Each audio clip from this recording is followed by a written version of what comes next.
Let's get ready to rumble, people. You're watching the Stock Market Brief Show. My name is Michael Silva. It was a calm day in the markets if you're looking at the end result. But if you're paying attention intraday, we did see, once again, lots of volatility, sold off right into that lower daily expected move and bounce. So we're going to be updating you on that, telling you why the market looks ready to fire off from both a bullish and bearish perspective.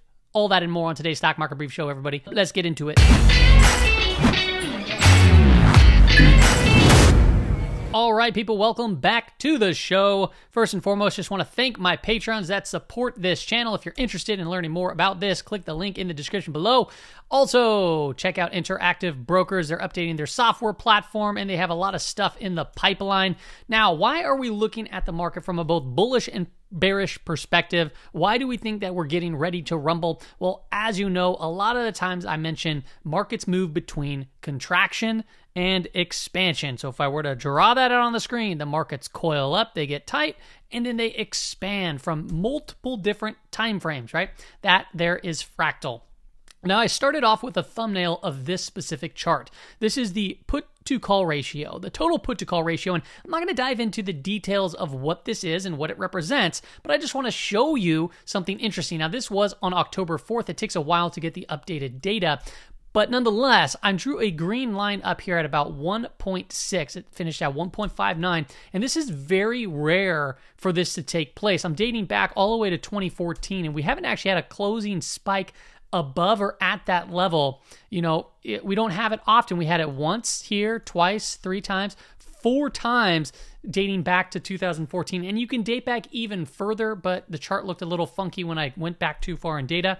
So if you'd like to do that, go ahead and do it. But what you'll notice here is when we get these large outsized spikes, it's typically around sell-offs, and it can mark around or near potential turning points in the market, but you need to see that put-to-call ratio obviously turn back around. So I thought that was interesting how we got a kind of extended reading there.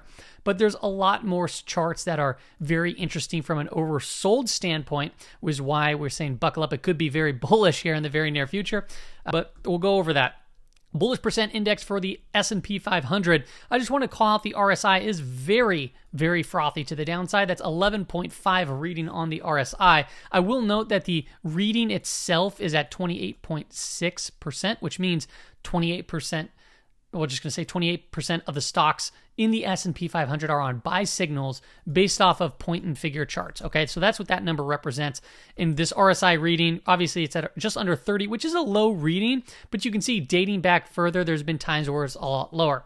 But getting an RSI this overextended to the downside, I want to just let people know that this is where you can very well see bounces, but these oversold readings is also where crashes take place, like very volatile movements, okay? So what I want to call out here is, yes, the last time we had a low reading like this was where it was right at around or near the bottom of the pandemic bottom, okay? So it's a very rare reading, okay? The time before that, you can see that was going into around July of 2019. You saw that move down right there. That was coming out of the Christmas Eve massacre as we pulled up and we pulled back in. And then you could see various other times, and they're all kind of at around market little bottoms that you can see like flash moves to the downside where the market starts to pick back up.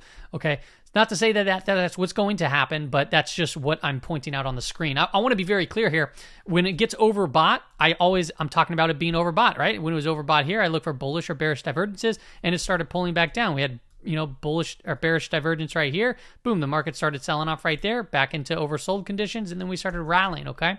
Another thing that I found interesting was we are only at 12.4% of stocks in the S&P 500 are above their 50-day moving average. And just the other day, we closed under 10. I didn't have a movie out that day, but we were just under the 10%. And you can see we can get down to low levels, but when you get into these readings, you are rather into this more oversold condition.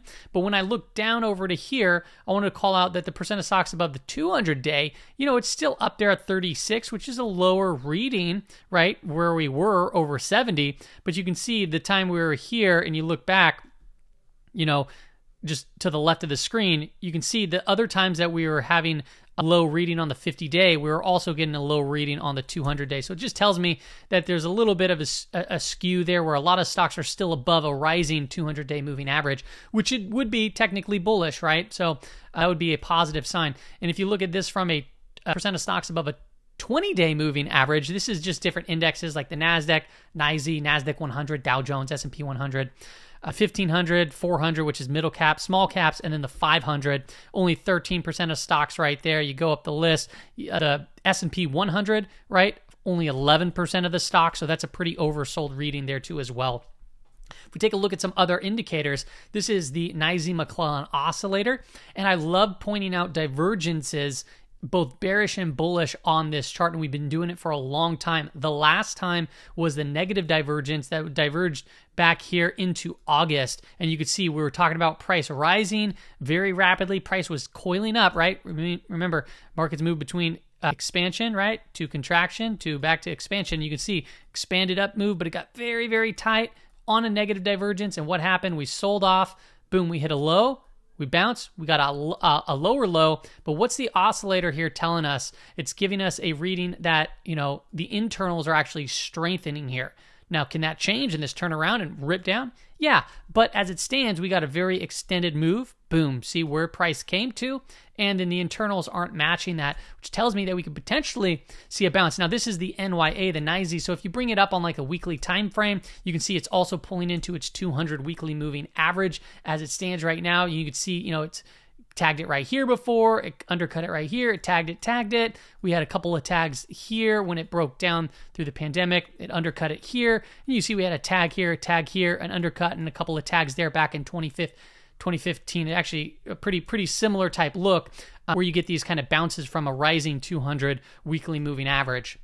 If you take a look at the IWM actually already tagged its lower monthly expected move. So pretty outsized move. That's what the market pricing as far as risk goes. Can it break down further? Yeah, perhaps, and go to touch that 160, that lower quarterly expected move. But it's already been a pretty powerful move in the Russell 2000 from a downside perspective already, and it's only the 5th of the month, okay? And on top of all of that, we have the TNX, right? This has been rising, putting a lot of pressure on the markets, but we are diverging here from a monthly perspective RSI, and that is very rare occurrence. Just like how we had a very deeply inverted yield curve on the 10 and 2, that hasn't happened since, well, the 80s, and well, we haven't had a monthly divergence since, well, the 80s too. If we take a look at the NASDAQ record high percent index, this is an indicator that really helps see when breath comes back in the market after, you know, a potential scare or big flush out. And what you'll notice here is this is a chart or an indicator that I found online from David Knepner, and I know I'm pronouncing his last name wrong, Kepner. It doesn't matter. What happens is when you get a very extended low reading to around the 20, what happens is this can turn back up, and then you see breath back above the 35 level, and that right there allows us to see potential bottoms in market. So what I'm marking here is every time we get below 20, get back above the 35 marker, you see big breaths, and it's right around market bottoms. It did fail right here in 2008, but every other time it's been pretty positive, including the bottom here in October. Now, the reason why I'm calling this out is because look at the reading coming down here to around 22.95. That's a pretty low reading overall. So if we actually come into the 20, right, come a little bit lower, look for this thing to potentially start turning around, getting back above 35. You can feel a little bit more confident if you're a longer term investor. If we look at the Cohan high-low index, this is also really cool looking from a weekly perspective. And you take a look at this 0.05 reading, and I just marked it on my screen. When we reach these low levels, it marks potential bounces and bottoms. You can see multiple times that this has occurred. Boom, little bounces. This one right here was right around here, and it kind of went lower, then bounced. But then also the October bottom, bam, we found that bounce and we started rallying. And the reason why I'm pointing out here is because we've been seeing some price action to the downside, and these indicators are getting pretty oversold, but there still shows room that it could head lower. But be aware that, hey, when it gets to these low readings, people think it's the end of the world pretty much, right? It gets very, very bearish. You get bearish headlines, markets in turmoil, and all that crazy stuff. Okay, if we take a look at XV over VIX, that's back month volatility versus front month. That's that yellow line that you're seeing, the squiggly one. Okay, when it gets above this 1.2 reading, which means that back month, 3-month volatility is 20%. Okay, that means it's 20% above the VIX. And that right there can mark potential turning points and topping points in the market, as we've seen. And then when it gets down to about 1%, meaning this line where it's at right now, it's not too far off, it marks potential turning points as far as bottoms, or, bottoms typically go, or bouncing points, right? It was right into here, boom, right over here. It was kind of right here, and then we ended up lower, came down a little bit lower, boom, started moving. Okay, so we still are kind of in no man's land, but this is not too far off of that potential reading. Now, so we get a lot of overextended stuff. I shared a lot of different charts from a volatility perspective, put to call ratios, from just a technical standpoint, from, random indicators that are giving us insights that, hey, there could very well be a bounce. But I want to preface this once again. This is where bad things can occur. So that's why I'm saying let's get ready to rumble. And you'll notice really why when we get into the S&P 500 chart. From a macro standpoint, I just want to say that, yes, obviously from a macro environment, things look like they're getting worse. It does not look like it's getting better. You can see the Fed is still continuing tightening by holding rates higher for longer. The balance sheet is still reducing, right? This right over here where we saw the spike was where the bank term funding program came in. And everyone's like, we're back, baby. Well, now we're back down here, right? When the bank term funding program came out, that was right here where the S&P 500 was kind of falling, and that thing came in, added liquidity into the markets. Call it what you want, but that looked like a perfect correlation as to why the market started rallying amongst, I guess, the AI narrative. But you're starting to see this flatten out and even head down on this last reading, and the market's starting to take a little bit of a breather. Also, you can take a look at something like loans and leases and bank credit. So think of this as credit growth, and this thing has been turning down. But what I find so interesting here is all recessions that you see on this screen, right? What preceded that was credit growth contracting, credit growth contracting, credit growth contracting. That's where the recession was, okay? But it doesn't mean every time it contracts, there has to be a recession.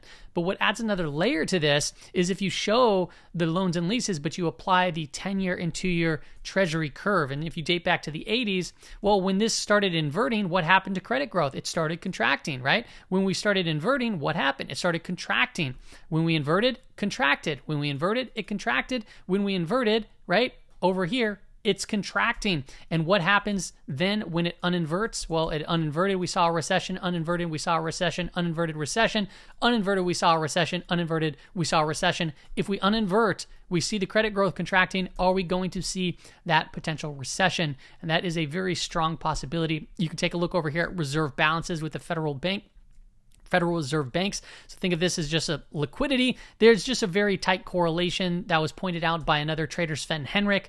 And this right here, all I'm calling out is, we saw this AI narrative, the bank term funding program, but you can see this has been leveling off to going down. And what's the market doing? Well, it's actually starting to fizzle out back to those key levels. Take a look at a couple other commodities here. Copper continues to get crushed. We had that divergence. That divergence we said could be broken easily. It broke, and it broke quite easily there. And then oil has been getting just absolutely crushed. We called out over here as a potential area of resistance. We overcut it just a little bit. That right there is a little bull trap, and we started heading back down. Now, if you think rates are going to stay high, this right here to me would be an interesting place to start buying energy stocks, because we've taken a very strong hit to the downside on these divergences. But if you take a look here, you were pulling into also a prior area that acted as resistance, right? It acted as resistance, and now we're coming back in to test that resistance as a potential level of support.